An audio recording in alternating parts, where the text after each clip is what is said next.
Halo, Assalamualaikum warahmatullahi wabarakatuh. Salam sejahtera untuk kita semua. Apa kabar anak-anak ibu? Ibu harap kalian masih selalu dalam keadaan sehat dan tetap semangat meskipun kita masih belajar dari rumah. Nah, untuk hari ini ibu akan menjelaskan materi selanjutnya masih dalam bab konflik dan kekerasan. Nah, untuk itu buka buku kalian dan kita mulai belajar tentang teori-teori kekerasan. Teori-teori tentang kekerasan di sini dibagi menjadi dua, yaitu ada teori faktor individual dan teori faktor kelompok. Baik, akan Ibu terangkan mengenai teori faktor individual. Beberapa ahli berpendapat bahwa setiap perilaku kelompok, termaksud perilaku kekerasan, selalu berawal dari perilaku individu. Agresivitas perilaku seseorang dapat menyebabkan timbulnya kekerasan, baik itu dilakukan oleh individu maupun kolektif. Nah, faktor penyebab kekerasan ini meliputi faktor pribadi dan faktor sosial. Faktor pribadi yaitu seperti adanya kelainan jiwa. Nah, kelainan jiwa ini ada penyakit yaitu ada psikopat, ada frustasi kronis, atau dipengaruhi obat bius. Sedangkan faktor yang bersifat sosial yaitu ada konflik rumah tangga, konflik budaya, dan media massa, yang mana faktor-faktor berikut ini bisa menjadi faktor utama terjadinya kekerasan individual.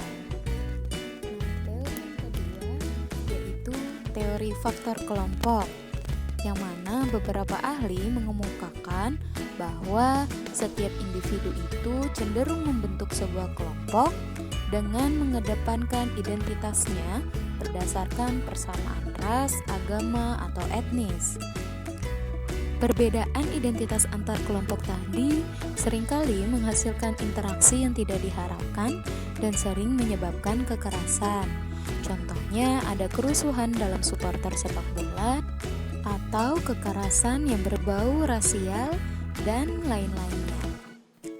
Selanjutnya kita masuk ke teori dinamika kelompok. Nah, teori ini yang mana kekerasan timbul karena adanya deprivasi relatif atau kehilangan rasa memiliki yang terjadi dalam anggota kelompok atau masyarakat. Hal ini disebabkan karena adanya perubahan sosial yang cepat di dalam masyarakat dan tidak mampu ditanggapi dengan seimbang oleh sistem sosial dan nilai pada masyarakat tersebut. Nah, perkembangan itu menyebabkan masyarakat setempat merasa terasing dan timbullah deprivasi relatif yang dapat berakhir dengan perlawanan atau kekerasan. Contohnya, kalian bisa lihat gambar di bawah ini. Masuknya orang asing ke dalam suatu wilayah dan orang asing itu membawa perubahan, ada teknologi, baik itu perilaku hingga tata nilai yang berbeda dengan perilaku dan tata nilai di masyarakat setempat. Nah, sehingga masyarakat tersebut menimbulkan deprivasi relatif atau kehilangan rasa memiliki, sehingga nanti masyarakat itu bisa melakukan perlawanan atau kekerasan terhadap perubahan-perubahan yang datang dan merubah tatanan dari dalam masyarakat tersebut. Baik, selanjutnya Ibu akan menjelaskan tentang pemetaan konflik. Nah, tujuan dari pemetaan konflik ini agar kita mengetahui dari latar belakang timbulnya konflik tersebut hingga bagaimana cara menyelesaikan suatu permasalahan konflik maupun kekerasan. Pemetaan konflik menurut Simon Fisher adalah cara untuk menggambarkan suatu konflik secara grafis, yaitu dengan menghubungkan antara pihak yang bermasalah dengan pihak lain.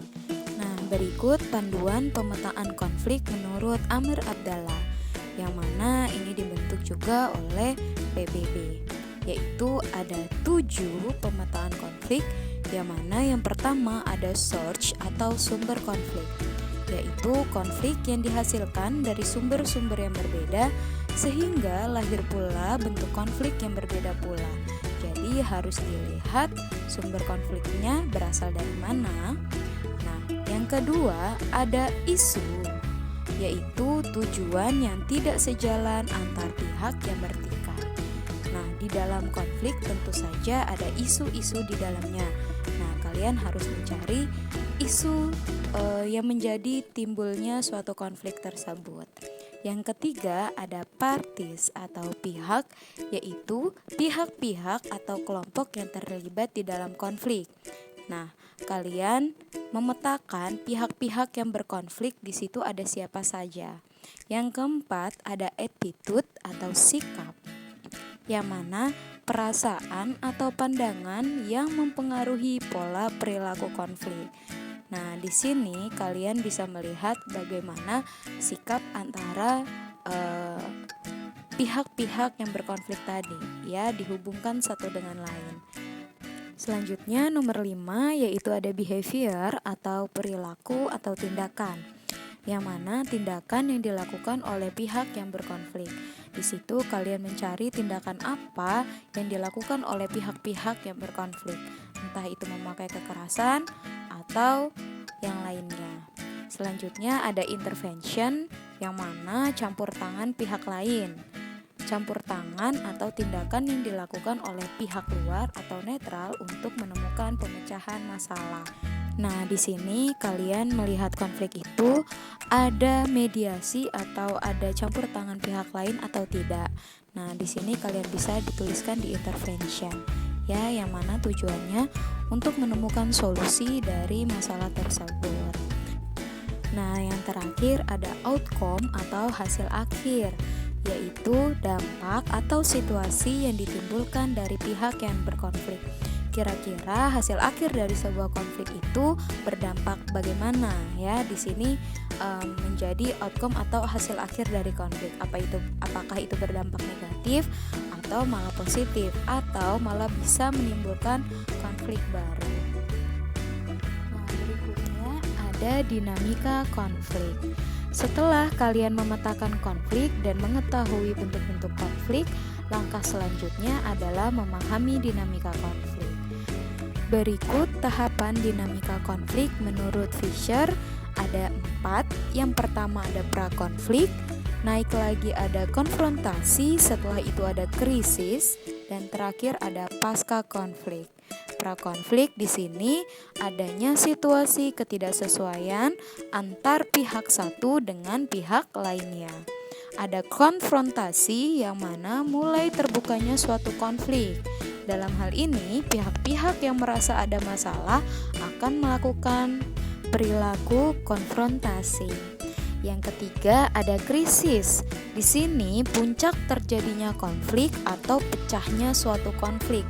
Setelah mengalami krisis, tentu saja konflik yang sudah muncul di permukaan itu menjadi pasca konflik atau sudah selesai. Nah, di pasca konflik ini adalah keadaan yang mengakhiri berbagai konflik atau konfrontasi. Pada tahap ini, hubungan antara kedua belah pihak yang berkonflik mengarah ke keadaan normal, atau mereka saling memaafkan untuk mengakhiri konflik yang terjadi di antara kedua belah pihak. Baik, itu saja yang dapat Ibu sampaikan mengenai teori-teori tentang kekerasan beserta pemetaan konflik dan dinamika konflik. Semoga pembelajaran hari ini dapat bermanfaat bagi kita semua. Sampai bertemu di materi selanjutnya. Terima kasih.